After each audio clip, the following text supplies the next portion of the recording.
কাবা শরীফের দেয়ালে এমন একটি জাদুকরী জায়গা আছে যেখানে দাঁড়িয়ে দোয়া করলে আল্লাহ কখনোই সেই দোয়া ফিরিয়ে দেন না।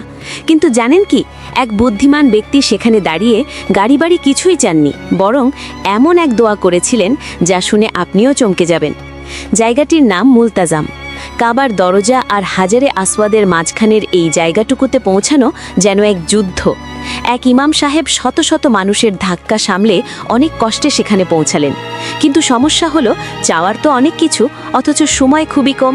তিনি কি গাড়ি চাইবেন, নাকি বাড়ি, নাকি জান্নাত?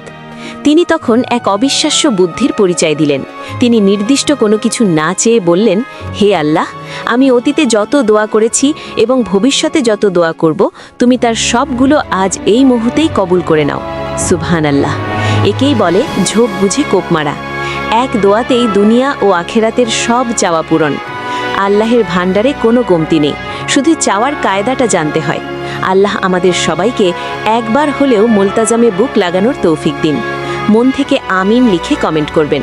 আর ইসলামের এমন অজানা সব বিউটিফুল টিপস পেতে চ্যানেলটি সাবস্ক্রাইব করে আমাদের সাথেই থাকুন। ভালো লাগলে একটি লাইক দিতে পারেন, এতে আমরা অনেক উৎসাহ পাই।